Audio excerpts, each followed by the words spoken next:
आज यहाँ चाहिँ बक्सर आएर घुमेर जाँदैछौँ जङ्गल सफारीमा सबैजना। तर हामीले खालि मृग मात्रै देख्यौँ, मृग मात्रै देख्यौँ यहाँनिर। आमाले के देख्नु भयो? मयूर देखेँ मैले, अनि गाई पनि देख्नु भयो? मैले बाँदर देखेँ, बाँदर र यहाँनिर सबैजना के कसले कसले के देख्यो? कसले कसले के देख्यो? भेनाले के देख्नु भयो? मैले सुरुवातमा मुजुर देखेँ, त्यसको बादमा फेरि हामीले मृगा देखेँ, अन्त अहिले यहाँ के अरे प्याथन के अरे के देख्नु भयो? बाँकी टिकाको देखेँ होइन? खुराना मैले बोतल पनि देखेँ म घरमा। आयो मैले भनेर त छैन त खोइ।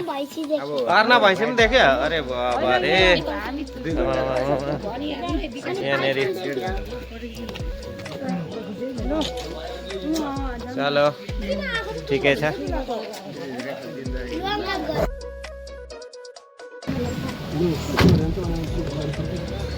लो जङ्गलपट्टिबाट लो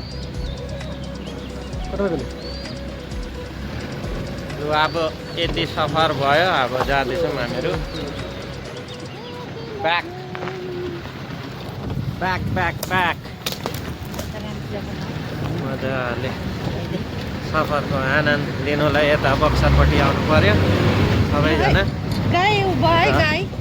गाई बहरहरू बाछीहरू सबै अब त उभिँदैन, केही फरक पर्दैन। तातिएछ फलम पनि हुँदैछ हामीहरू फलम तातिएछ। बक्सर तपाईँहरू पनि भिजिट गर्न आउनु होला यता घुम्नु ओर्नु कहिले टाइम पायो भने। अनि यहाँ के भन्ने पूजन? अब के भन्छ, आकाशमा उड्दैछ। हामीहरू अब गाई निस्केको, गाई निक्लेको हामी गाई खाने निक्लेको।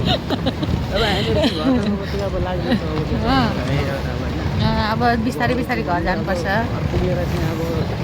तपाईँहरू पनि आउनु कहिले टाइम पायो भने। हामीहरू त आउनु सक्नुहुन्छ यो जङ्गलमा घुम्नुको लागि है। धेरै रमाइलो हुन्छ, मजा पनि आउँदो रहेछ, जाडोले पक्रिँदो पनि रहेछ। अब चाहिँ हामीलाई त धेरै राम्रो लागिरहेको छ।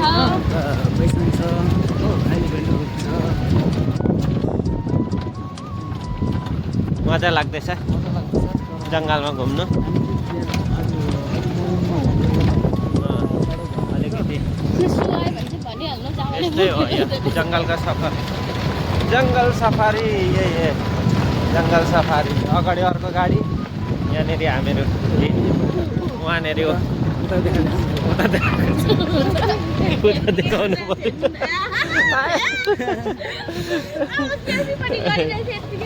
अनि